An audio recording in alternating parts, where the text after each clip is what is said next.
여러분, 올림픽 하면 뭐가 가장 먼저 떠오르세요? 저는 솔직히 시상대 위에서 애국가 들리는 그 순간이 제일 먹먹합니다. 태극마크 단 우리 선수가 금메달복에 거는 거 보면 괜히 눈물 나잖아요. 그런데 말이에요. 여러분, 혹시 궁금하지 않으세요? 1896년 아테네에서 시작된 근대 올림픽 이후 지난 128년 동안 도대체 어느 나라가 메달을 가장 많이 쓸어 담았을까요?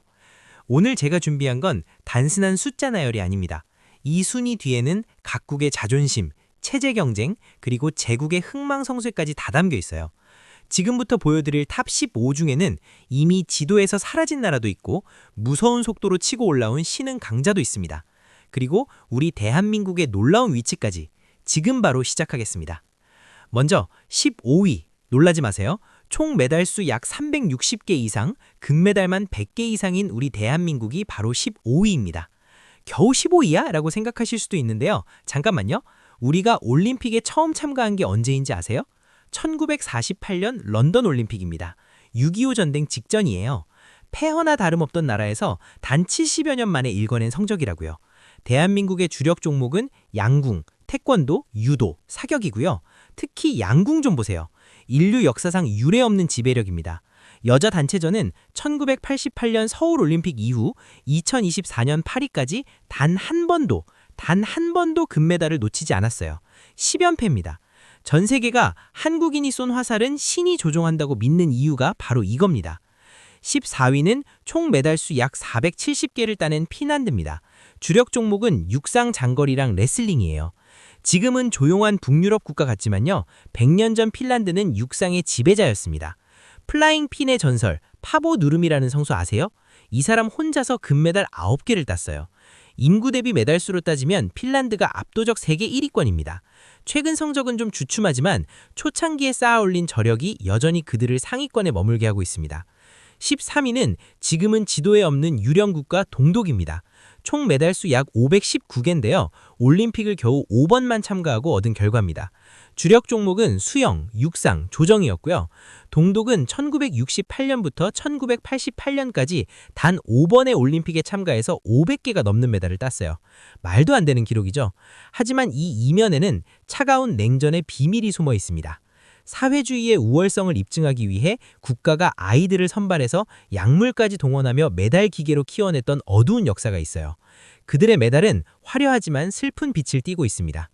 12위는 북유럽의 꾸준한 강자 스웨덴입니다. 총 메달수 약 500개 이상입니다. 주력 종목은 사격, 레슬링, 승마예요. 화려한 스타는 적을지 몰라도 스웨덴은 100년 넘게 기복이 없어요. 올림픽 초창기부터 전 종목에서 골고루 성적을 내왔고요.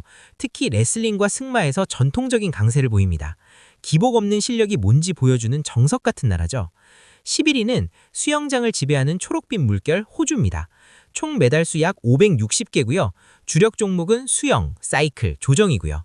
사면이 바다인 나라답게 수영이 진짜 괴물급입니다. 이안소프부터 아리안 티트머스까지 호주 수영 선수들은 올림픽마다 미국을 위협하는 유일한 대항마예요. 인구 2,500만 명의 나라가 이렇게 강한 이유는 국가 차원의 전폭적인 지원과 스포츠가 곧 삶이라는 문화 덕분입니다. 10위는 상처 입은 불곰 러시아입니다. 총 메달수 약 600개 이상입니다. 이 메달수는 소련 기록 제외한 거예요. 주력 종목은 체주, 레슬링, 피겨스케이팅이고요. 소련 해체 이후 단독 국가로도 러시아는 무시무시했습니다. 하지만 최근 조직적 도핑 스캔들로 인해 국가 명칭 대신 ROC라는 이름으로 참가하는 굴욕을 겪었죠. 그럼에도 불구하고 체주와 레슬링에서의 기술적 정교함은 여전히 세계 최고 수준입니다. 9위는 요본입니다. 총 메달수 약 550개 이상이에요. 주력 종목은 유도, 체주, 레슬링입니다. 유도에서만 수십 개의 금메달을 휩쓴 나라예요.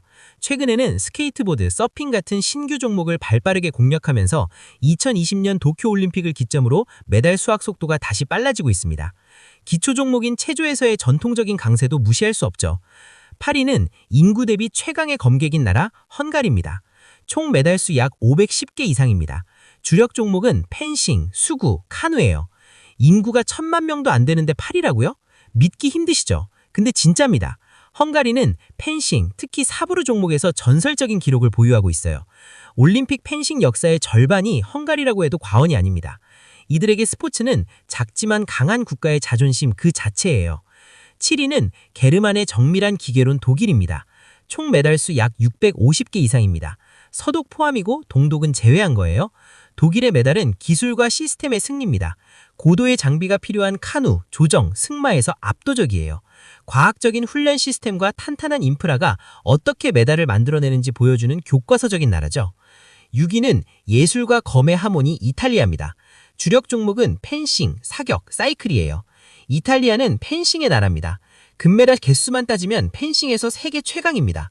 예술가적 기질이 스포츠에도 녹아들어서 사격과 같은 고도의 집중력이 필요한 종목에서 유난히 강한 면모를 보입니다. 5위, 쿠베르탱의 조국, 부활하는 예술 스포츠 나라 프랑스입니다. 총 메달수 약 750개 이상이에요. 주력 종목은 펜싱, 유도, 사이클입니다. 근대 올림픽의 창시자 쿠베르탱의 나라답게 전통적인 강호죠. 특히 2024년 파리 올림픽을 전후로 해서 유도와 수영에서 괴물 신인들을 배출하며 유럽의 자존심을 지키고 있습니다. 레온 마르창 같은 선수 보셨죠? 대단하더라고요. 4위는 중국입니다. 총 메달수 약 700개 이상입니다. 1984년 이후 집계예요. 탁구, 다이빙, 배드민턴, 역대, 사격이고요. 1984년 LA 올림픽에서 첫 금메달 딴 이후 불과 40년 만에 미국과 어깨를 나란히 해요. 탁구와 다이빙은 만점이 아니면 메달 못 딸 정도로 중국의 동무대입니다. 국가의 전폭적인 지원 아래 전 종목에서 미국을 추격하는 현재 진행형 괴물입니다. 3위는 스포츠의 종가, 화려한 재건을 노리는 영국입니다. 총 메달수 약 950개 이상입니다.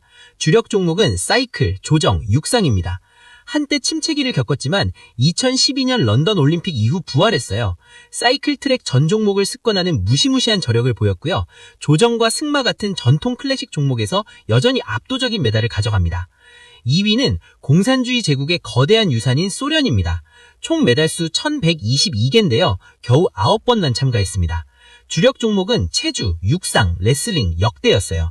진짜 전설적인 기록입니다. 1952년부터 1988년까지 단 9번만 참가해도 통산 2위예요. 냉전 시절 미국과의 체제 경쟁을 위해 모든 과학 스포츠와 자원을 쏟아부었죠. 특히 체주의 나디아 코마네치 같은 전설들이 쏟아져 나오던 시절, 소련은 올림픽 그 자체였습니다. 대망의 1위는 영원한 스포츠 제국 미국입니다. 총 메달수 약 2,600개 이상, 금메달만 1,000개 돌파했습니다. 주력 종목은 육상, 수영, 방구, 체조 등 거의 전 종목이에요. 말이 필요 없는 1위입니다. 수영의 마이클 펠프스, 이 사람 혼자 금메달 23개예요. 육상의 칼 루이스 같은 인류 역사상 가장 위대한 선수들이 끊임없이 배출되죠. 자본과 인프라, 그리고 전 세계 인재들이 모여드는 시스템은 미국을 영원한 1위로 군림하게 합니다. 2위와의 격차는 진짜 넘사벽 수준이에요. 여러분, 이 순위 보시면서 어떤 생각 드셨어요? 저는 솔직히 메달 뒤에 숨은 각국의 처절한 역사가 느껴지더라고요. 어떤 나라는 체제 홍보를 위해서, 어떤 나라는 순수한 열정으로, 어떤 나라는 제국을 유지하기 위해 뛰었잖아요. 그리고 우리 대한민국, 폐허 속에서 시작해서 단 70여 년 만에 양궁 무적함대를 만들고 전 세계 15위의 이름을 올렸어요. 이건 단순한 스포츠 성적이 아니라 우리 민족의 불굴의 의지가 담긴 기적의 숫자입니다. 다음 올림픽에서 우리 태극전사들은 또 어떤 역사를 써내려갈까요? 여러분의 응원이 그들의 화살에 깃들기를 바랍니다.